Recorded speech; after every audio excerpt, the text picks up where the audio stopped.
ये बहुत जोर की बात है। कृपा पर विश्वास हो जाना। भगवान हम पर कृपा किए हैं और उनकी कृपा से हमको निश्चित भगवत प्राप्ति होगी। कई बार विश्वास की कृपा की चर्चा हुई है। ये तीसरी बात बहुत आवश्यक है उपासक के हृदय में। भगवान के कृपा बल से अब मुझे निश्चित भगवत प्राप्ति होगी, इसमें कोई संदेह नहीं है। देखो, पहली बात, स्मृति से सब कुछ प्राप्त हो जाएगा, पर बड़ा कठिन है, क्योंकि स्मृति तो हमारी जगत के भोगों की चल रही, संसार की, देह की। तो बोले नाम जप जो है वो आपकी स्मृति को जागृत कर देगा। जितना आप अधिक नाम जप करेंगे आपके पाप सब नष्ट हो जाएंगे। तो नाम जप में भी बराबर तो हिम्मत नहीं पड़ रही। आध घंटा थोड़ा समय नाम जप, कोई साधु महात्मा एकांतवास करके 24 घंटे प्रयासरत, उनकी बात हो सकती है। हमें तो जब मिला समय तब भले नाम, अभी इतना अभ्यास नहीं। तो बोले निरंतर नाम जप और स्मृति दोनों को जागृत करने की सामर्थ्य तीसरी बात में है। भगवान की हम पर बहुत कृपा है। भागवत में भी एक जगह कहा है कि जो भगवान की कृपा का अनुभव करते हुए प्रारब्ध के अनुसार दुख सुख आता है, उसे भोग लेता है, शिकायत नहीं करता, उसमें विचलित नहीं होता है, और हर समय भगवान की कृपा का, हमारे ऊपर बहुत कृपा है, तत्यनुकंपा, ये श्लोक ऐसा है। उसे भगवत प्राप्ति ऐसे हो जाती है जैसे पिता के संपत्ति पर पुत्र का अधिकार स्वयं हो जाता है। ऐसे हर समय भगवान की कृपा का अनुभव करना बड़ी कृपा है हमारे ऊपर। जो दुख सुख आवे उसे सह लेता है, भगवत चिंतन, वो निश्चित भगवत प्राप्त हो जाता है। तीसरी बात है हृदय में बैठालनी कि भगवान की कृपा बल पर भगवत प्राप्ति बिल्कुल निश्चित हो गई मेरी। ये मानने में क्या जाता है तुम्हें? तो आप कह दो कि हमारे अंदर तो विकार हैं, अभी भजन नहीं। भगवान की कृपा बल की बात कर रहे हैं। पहली स्मृति, दूसरी नाम जप, तीसरी बात करें कृपा बल पर। उनकी कृपा से क्या नहीं हो सकता? कहो कृपा ते कहा ना हुई। अरे वो मूक से वेद पढ़वा दे, लूले लंगड़े से सुमेर पर्वत फंदवा दे, छोटे सांप के बच्चा से गरुड़ को खा जाए, भगवान भगवान। तीसरी बात बहुत जोर की है, जिसमें दोनों बातें आ जाएंगी, निरंतर नाम जप और भगवत स्मृति भी आ जाएगी। प्रभु के कृपा बल से प्रभु की प्राप्ति में अब कोई संशय नहीं है। ये भी सुबह कहा था जो साथ के पास कि तुम चिंता मत करो, बस जो हम कह रहे हैं निषेधात्मक जो बातें उनको तुम मत करना, तुम पड़े रहोगे तो भगवत प्राप्ति हो जाएगी। क्योंकि हम हैं किनके? श्री जी के।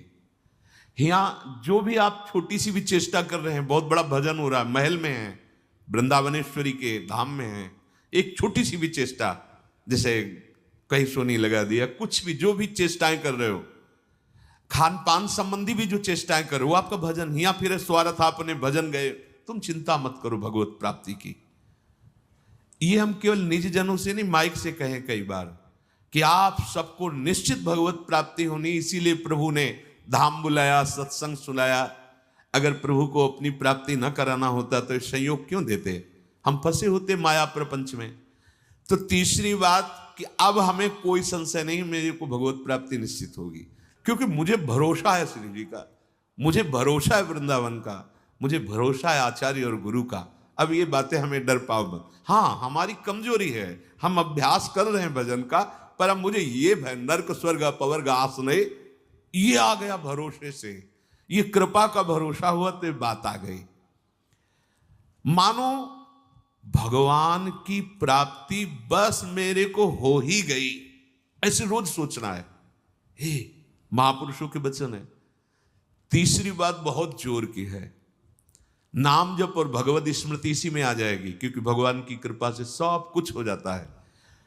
मुझे इस जन्म में भगवत प्राप्ति पक्का होगी, भगवान की कृपा बल से, प्रियाजू की कृपा से। अब मुझे ऐसी भावना करनी कि बहुत जल्दी भगवत प्राप्ति। मेरे में अब अनुभव हो रहा है कि प्रियालाल की कृपा बढ़ रही, विकार क्षीण हो रहे हैं, भाव बढ़ता जा रहा है, मुझे बहुत जल्दी भगवत प्राप्त, ये सोचना है, सोचना है। जब हम गंगा किनारे भ्रमण कर रहे थे तो एक लाल जी योगी नाम के महात्मा थे, तो रात्रि में, प्राय संत जन रात्रि में जगते हैं, तो उनसे मिलने गए, तो रेत में ऐसे कपड़े का वो तंबू उसी में थे। उन्होंने कहा देखो, तुम्हें जो बनना है वो सोचो, जो सोचोगे वही बन जाओगे। तो छोटी सी डायरी रखते थे, एक पेन, लिखा उसी समय, आज भी वो लिखी रखी, जो तुम्हें बनना है वो सोचो, वैसा सोचो, जैसा सोचोगे वैसा तुम बन जाओगे।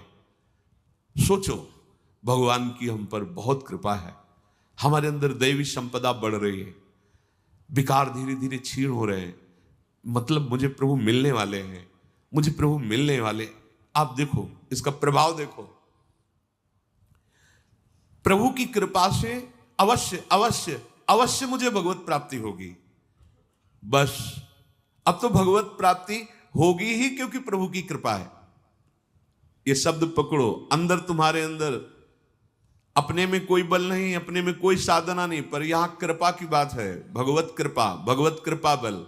अपनी असमर्थता, बहुत अमृत में वचन है, अपनी असमर्थता, अपनी अयोग्यता, अपना अनाधिकारपन, ये है क्या? मैं अधिकारी नहीं हूं भगवत प्राप्ति का, मैं योग्य नहीं हूं भगवत प्राप्ति, मेरे में कोई सामर्थ्य नहीं, ये है। पर भगवान की कृपा से मुझे इतना विश्वास हो गया कि मुझे भगवत प्राप्ति होगी। अब क्या समस्या है? देखो, बहुत आनंद की बात है, मुझे भगवत प्राप्ति होगी भगवान की कृपा से, श्री जी की कृपा से। ये शब्द इतना असीम प्रभावशाली है कि आप जो ही बात हृदय पे लाएंगे तो आपके सारे दोष, विकार, विघ्न, अड़चने, बाधाएं ये नष्ट होती चली जाएंगी। ये देखो, महापुरुषों के अनुभव होते हैं। मत चित्ता सर्व दुर्गाणि मत प्रसादात तरिष्यति, भगवान कह रहे, मत चित्ता सर्व दुर्गाणि मत प्रसादात तरिष्यति।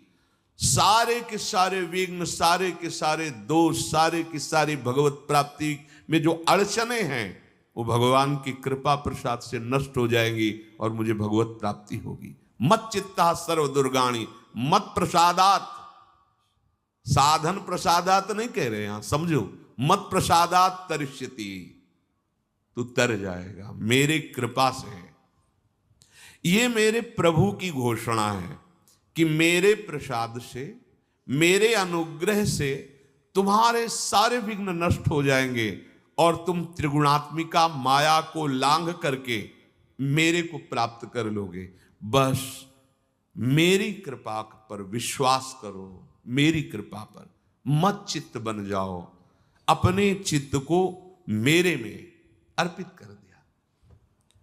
प्रभु की कृपा का भरोसा इतनी जल्दी दिव्य सद्गुण लाता है, ये पक्की बात है। जो दिव्यता आती है भागवतिक, वो भगवत कृपा से आती है, और ये कृपा तभी अनुभव में आती है, तो पर अनुभव में तभी आती है जब ये बात आ जाती है कि मैं असमर्थ हूं, मैं अयोग्य हूं, मैं अनाधिकारी हूं। पर भगवान की कृपा है, प्रभु की कृपा है हम पर, अब मुझे निश्चित भगवत प्राप्ति होगी। ये तीन बातें जीवन में आना बड़ा कठिन होता है। असमर्थ हूं, अयोग्य हूं, अनाधिकारी हूं। जब ये बात आ जाएगी ना, तो तृणादपि सुनी चेन अपने आप आ जाएगा, अपने आप पूरा सूत्र भागवती को उतर जाएगा, क्योंकि मैं अनाधिकारी हूं, मैं योग्य नहीं हूं। पर भगवान कृपा का ये है कि उनके नाम, उनके रूप, उनके धाम, उनकी लीला की तरफ ये हृदय जा रहा है, वो अपनी तरफ घसीट रहे, पर मैं अनाधिकारी हूं। इससे क्या होगा? अहम खत्म हुआ, दैन्यता जागृत हुई, और भगवद आश्रय होने से हम जिसका आश्रय लेते हैं उसका प्रभाव होता है। जैसे अभी हम शरीर का आश्रय लिए हैं, तो देख लो हालत क्या की हुई है। ये शरीर, ये संसार विषम कहा गया है। देखो कैसी हृदय की जलन, अशांति, भोग, वासनाएं, ये सब किसके आश्रय से? शरीर आश्रय से। अभी भगवद आश्रय, अंदर से भगवदाश्रय। अंदर की बात है, यहां मैं अनाधिकारी हूं, योग्यता मेरे में नहीं है, मैं किसी योग्य नहीं हूं, पर प्रभु की कृपा हम पर है, निश्चित मुझे भगवत प्राप्ति होगी।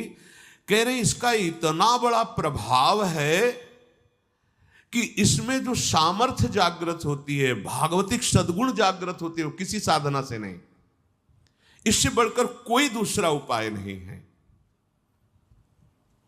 विश्वास भगवत कृपा पर। तुलसीदास जी भी महाराज कहते हैं कि वस्तुतः मेरे में कुछ नहीं है, पर है तुलसी प्रतीत एक प्रभु मूर्ति कृपामयी है। मेरे में ऐसा कोई सद्गुण नहीं कि मैं अपने प्रभु को रिझा सकूं, पर यह विश्वास है कि मेरे प्रभु कृपा में है, कृपा मूर्ति है। अपने साधनों पर जो विश्वास करता है, अपनी जितेंद्रियता पर जो विश्वास करता है, वो गिर सकता है, लेकिन जिसको अपनी अयोग्यता का भान हो गया है और प्रभु का भरोसा हो गया है, उसे कोई नहीं गिरा पाएगा, पक्का।